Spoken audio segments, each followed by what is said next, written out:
Hello and welcome to today's lecture.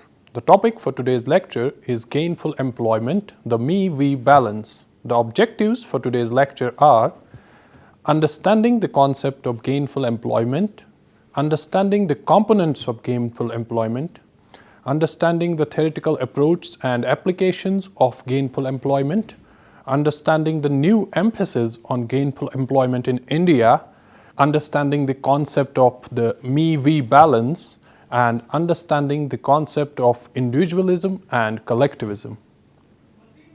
The term gainful employment is generally used to strike an equitable balance between the input of the worker and his employer, where then the worker does a day's work for a day's pay to create a win-win situation. So let's say you're a skilled carpenter and you manufacture 10 chairs for your boss. You really enjoy exercising your crafts, feel that you are well compensated for your endeavors, and at the end of the day, your employers are satisfied with your handiwork. Not only is the employer satisfied with your work, but he extends your work contract for a year. Gainful employment usually, but not always, means being provided an adequate salary for a certain amount of work done.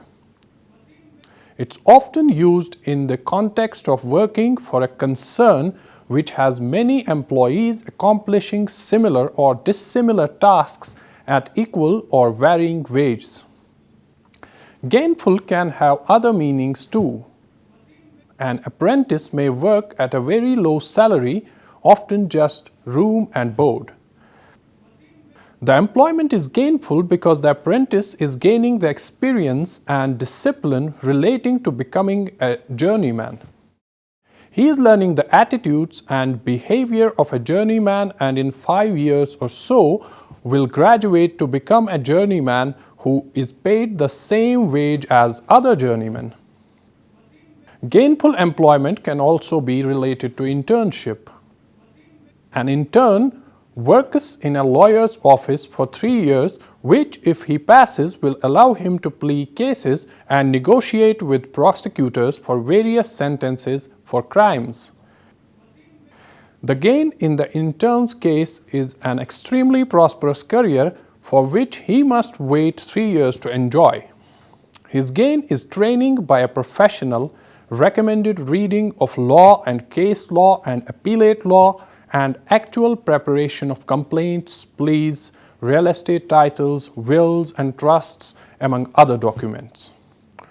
For the intern, he is performing real work and learning through process, rather than paying for and sitting in a law school where he would learn about instead of how to.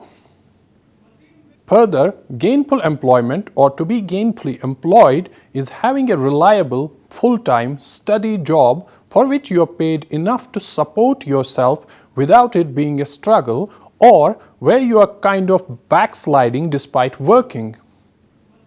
It also connotes a job which you find satisfying, rewarding, meaningful, and which affords you both self-respect and the respect of others who are meaningful to you.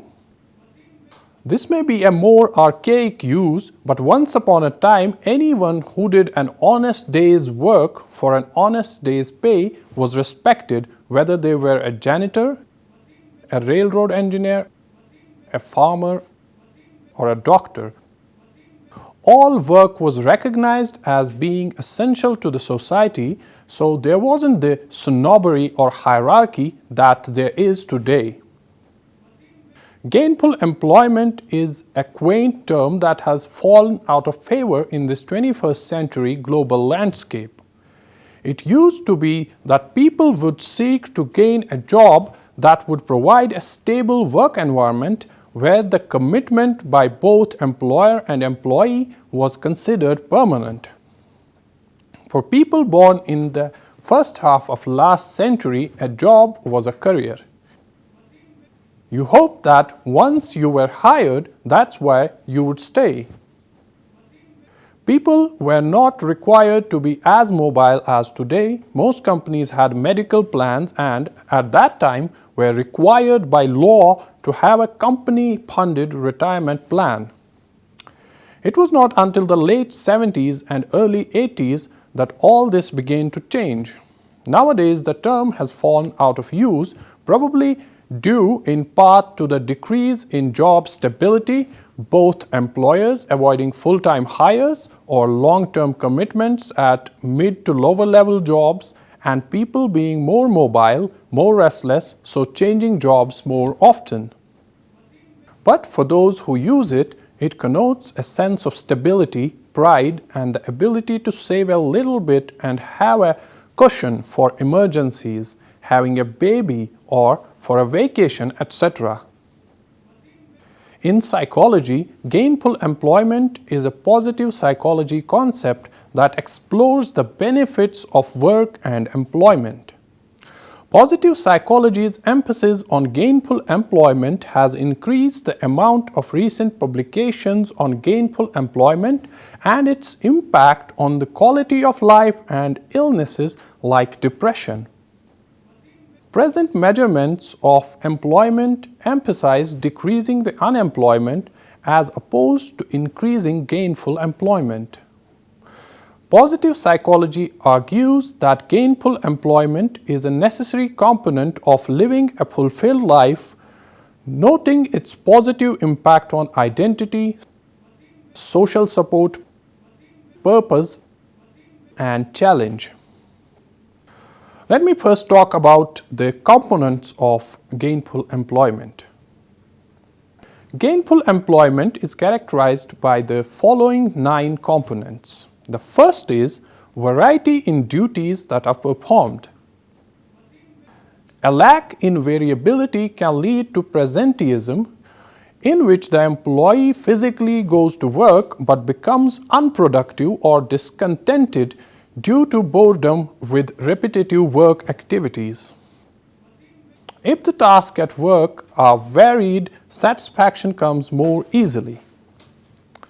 The second is safe working environment. Safe working conditions must be ensured by the organization and its managers. Third component of gainful employment is income for family and oneself. Income is necessary to support oneself. However, data does not show that people who earn more money are more gainfully employed than those who earn less. Fourth is a purpose derived from providing a product or service. An individual may derive purpose in life from the work that he or she completes.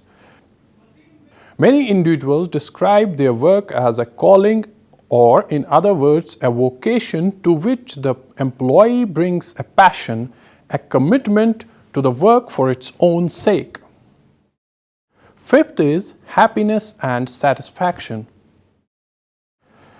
Enthusiasm and attitude at work. There must be a close match between an individual's activities and his or her knowledge, skills, and attitudes. Sixth is positive engagement and involvement. An individual must have a sufficient amount of work to complete, have the necessary knowledge and resources to complete that work, and have the opportunity to perform and grow as a result of the work. It has been reported that the most gainfully employed individuals work in settings where the skills of the employee match the skills required for the assigned tasks. Seventh is a sense of performing well and meeting goals. An individual must believe that he or she is capable of performing well at work and exceeding the goals that he or she set. In order to perform well at work, employees should strive to set SMART goals.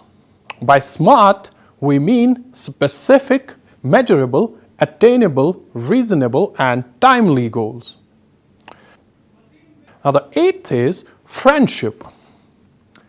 Positive companionship has been proven to lead to fewer accidents, more engaged customers, increased achievement, increased job satisfaction, and increased productivity. The ninth and the last component of gainful employment is an environment that appreciates and respects diversity. Racial and ethnic diversity are increasing rapidly in today's workplace. In order to increase diversity, managers may utilize diversity management, in which they use a variety of management techniques in order to augment the positive outcomes that are linked with diversity in the workplace. Now we shall discuss the major theoretical approaches and applications of gainful employment. Emphasis on the relationship between work and fulfillment can be traced back to Sigmund Freud, who noted that a healthy life is one in which people have the ability to love and work.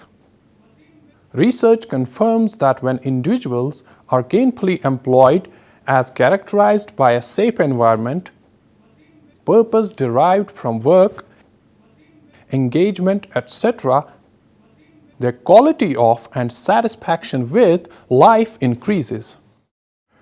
Gainful employment is most often approached from a psychological standpoint with business, real-world, and clinical applications.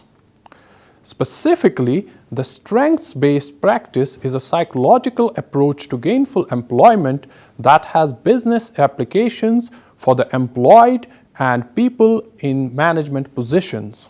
In management in particular, the managers who focus on employees' strengths, communicate company goals, and give constructive feedback to employees promote gainful employment. One example of this is the Clifton Strengths Finder from the book Now Discover Your Strengths, which employs positive psychology principles to build on the strengths that employees already have, as opposed to changing their weaknesses and deficiencies. According to a study done by Clifton and Harter, the strengths-based approach to gainful employment results in three major steps.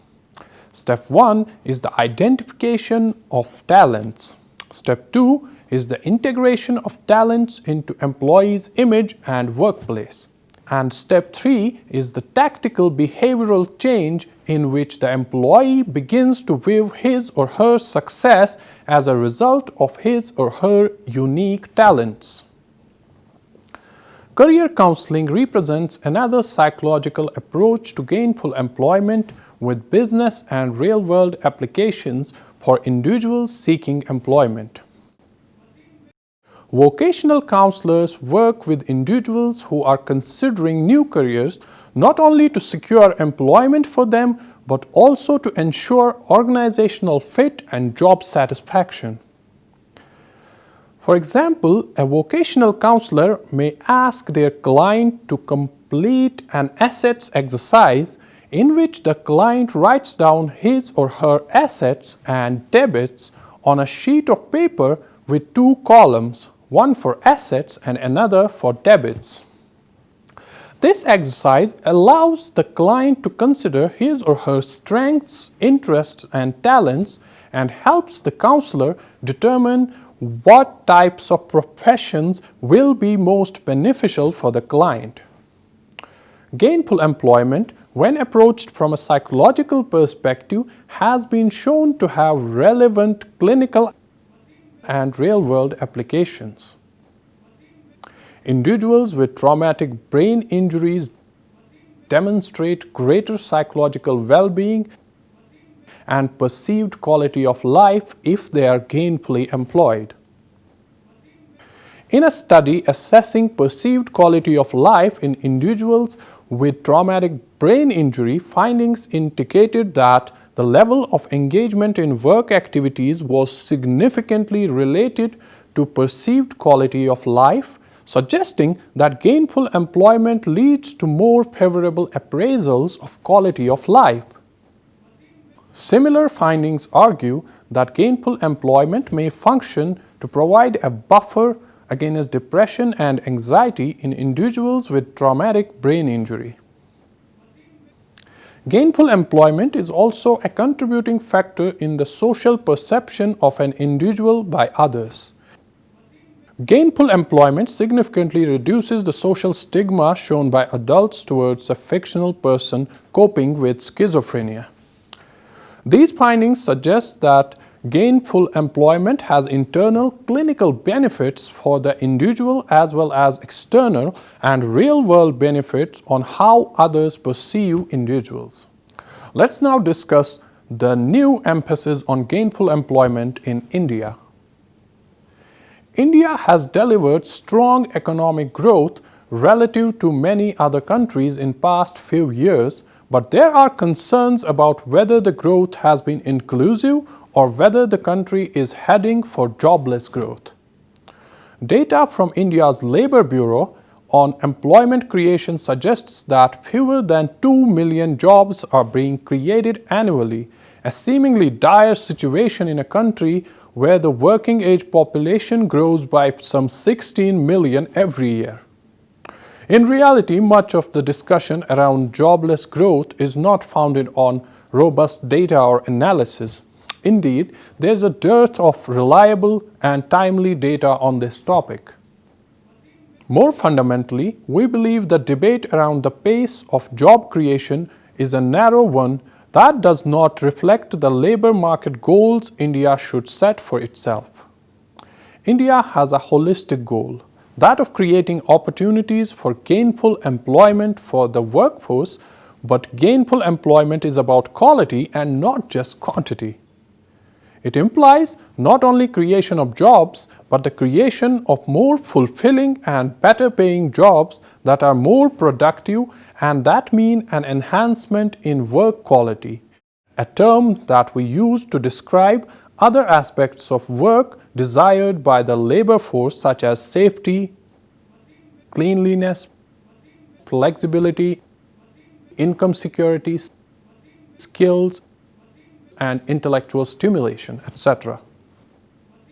These aspects of work are important objectives of an economy that seeks to deliver inclusive growth and meet the aspirations and expectations of its workforce of 460 million. Discussion on gainful employment has been divided into three sections.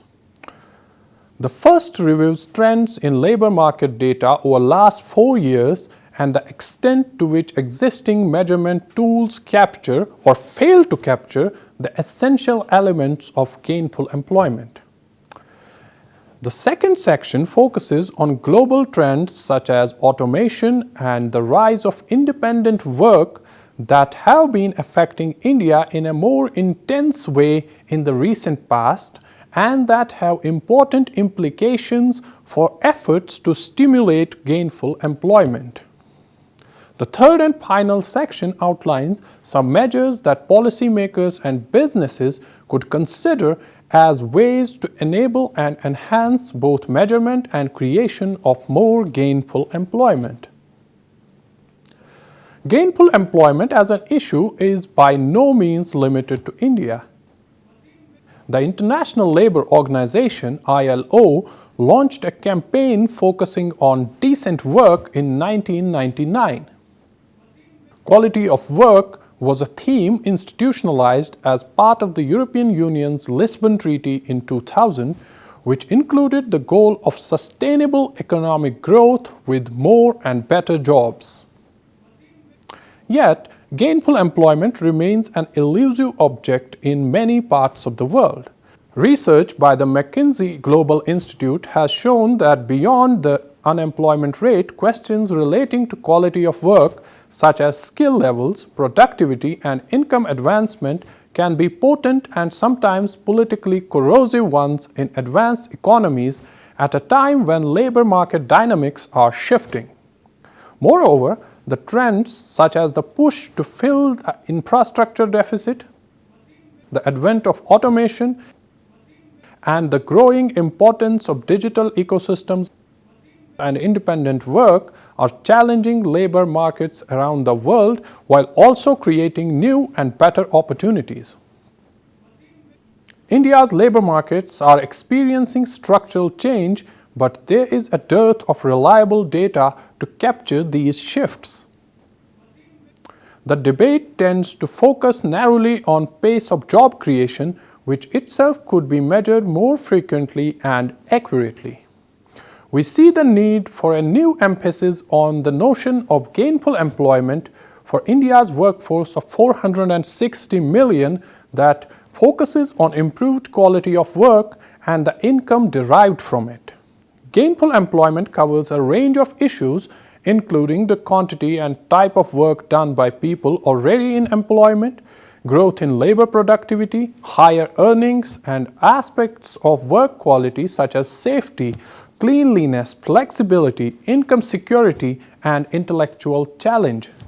Surveys showing a 3 percentage point decline in India's overall labor force participation between 2011 and 2015 should not take the focus away from the structural shift from agriculture towards the non-farm sector, particularly construction, trade, and transport.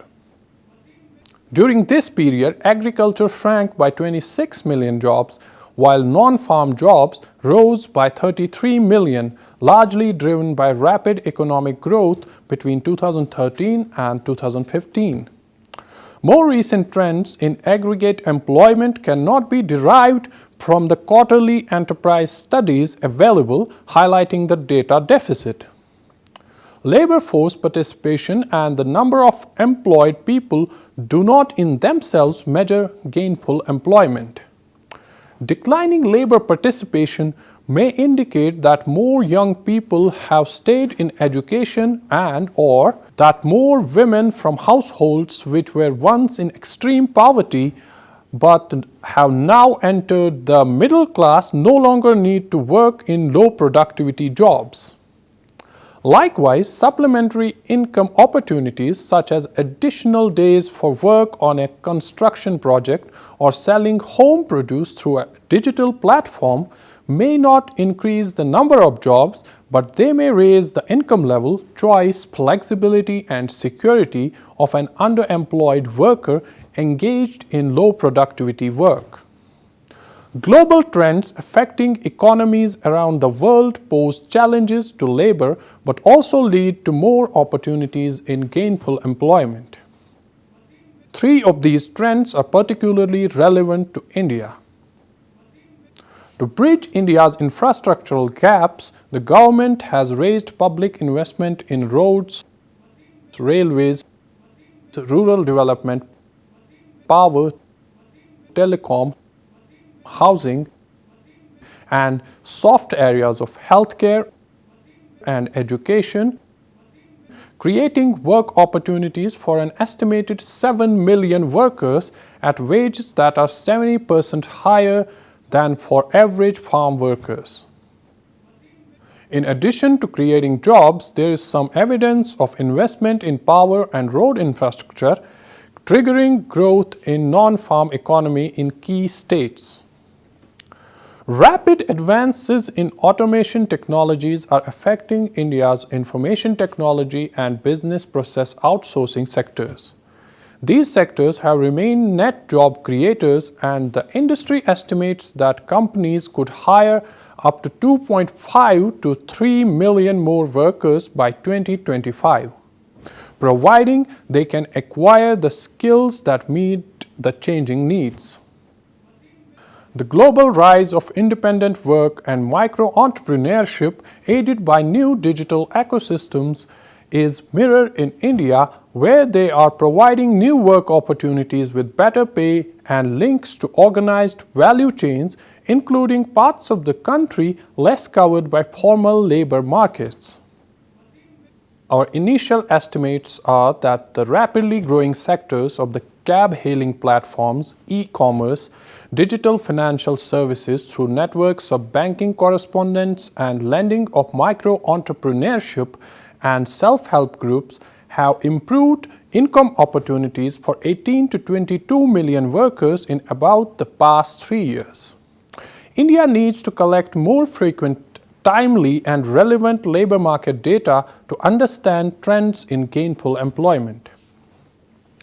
Government should help stimulate the creation of gainful employment through targeted programs and by further removing hurdles that block private investment and innovation. Business and policymakers can work together in areas such as boosting growth in the labor-intensive tourism sector, unlocking the digital economy's potential to create work opportunities, and reskilling of the workforce. Now let's talk about another aspect of gainful employment, that is the me-we balance. The me-we approach is better understood through the concepts of individualism and collectivism. First, let's discuss individualism. Individualism is a perspective in which the needs of the individual are placed above the needs of the group. The core emphases are independence, uniqueness, and the individual as the fundamental unit of analysis. Individualism is the idea that the individual's life belongs to him and that he has an inalienable right to live it as he sees fit, to act on his own judgment, to keep and use the product of his effort, and to pursue the values of his choosing. It is the idea that individual is sovereign, an end in himself, and the fundamental unit of moral concern.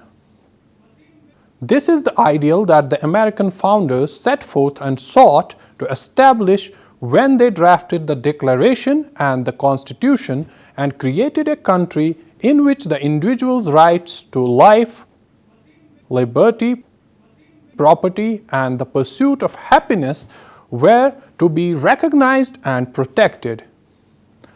Let's now go to collectivism. A perspective in which the needs of the group are placed above the needs of the individual is called collectivism.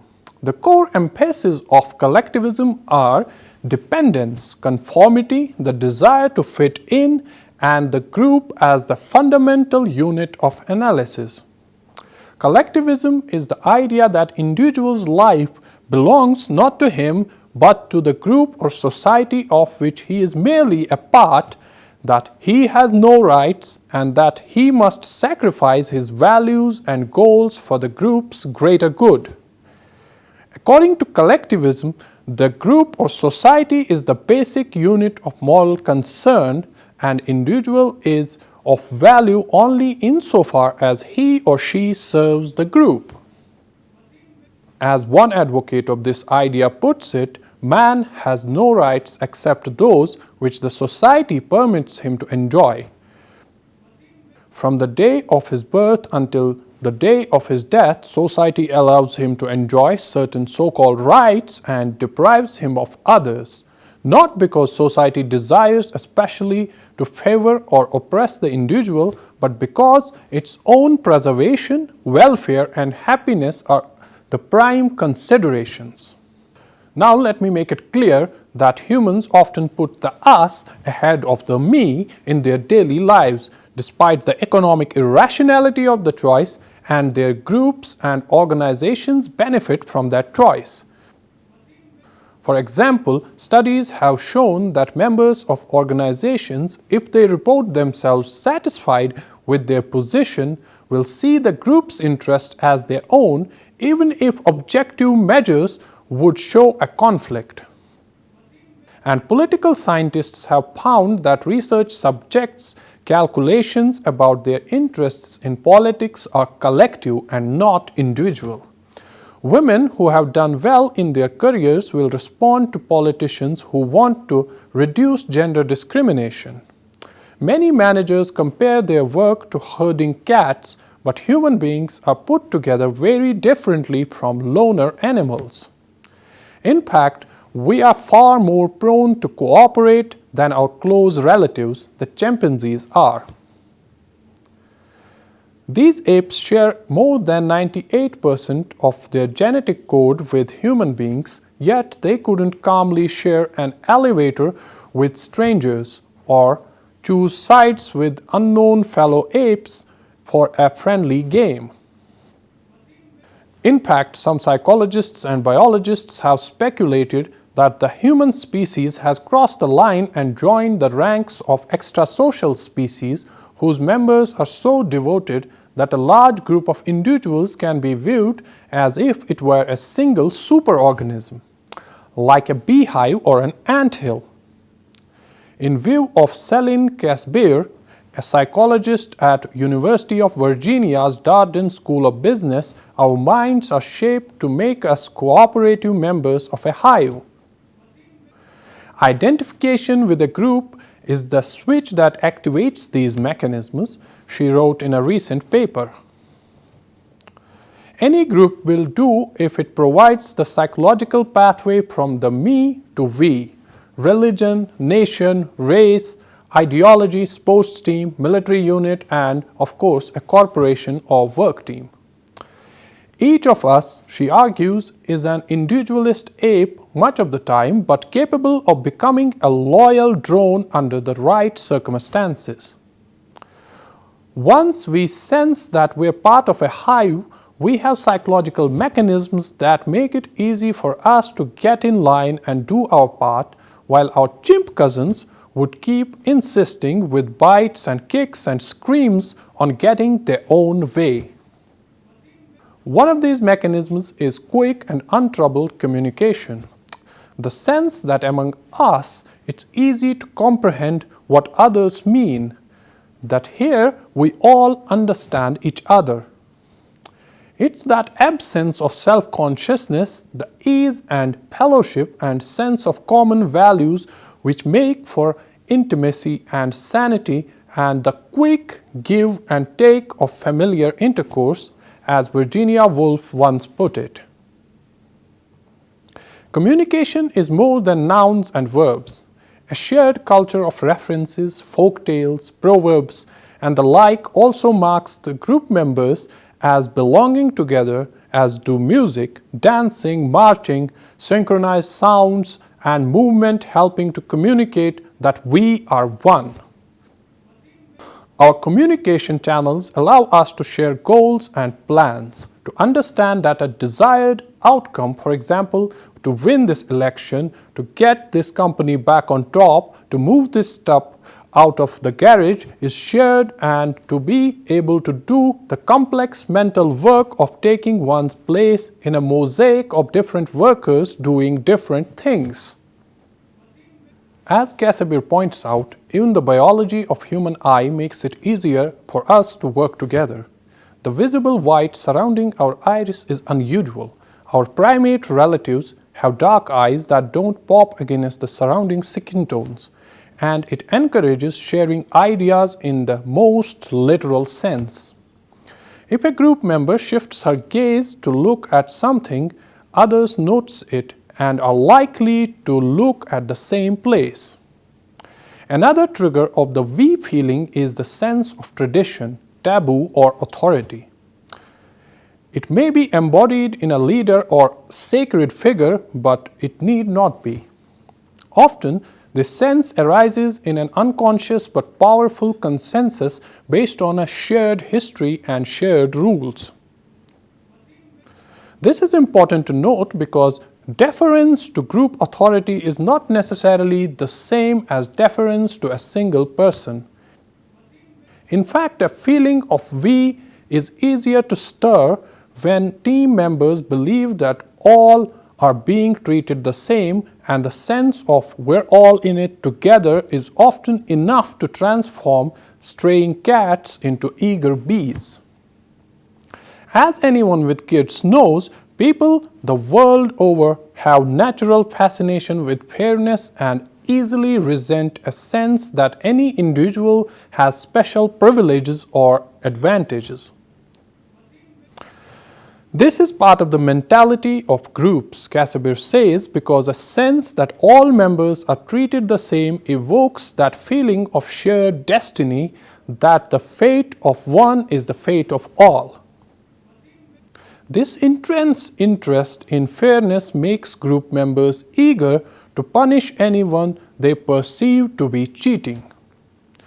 Self-centered as we often are, When we see a conflict between our interests and those of a group which we belong to, we tend to prefer the interests of the group.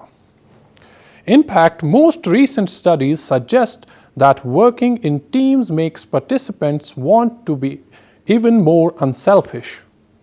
According to the theory of competitive altruism, people often find themselves in settings where they strive to outdo one another in their unselfishness in order to gain a valuable reputation for generosity. In one study of informal work groups in a village on the Caribbean island of Dominica, the men with reputations of generosity attracted the most helpers and got the most hours from others. With that, we conclude our today's lecture. I hope you have enjoyed it. Thank you so much for watching.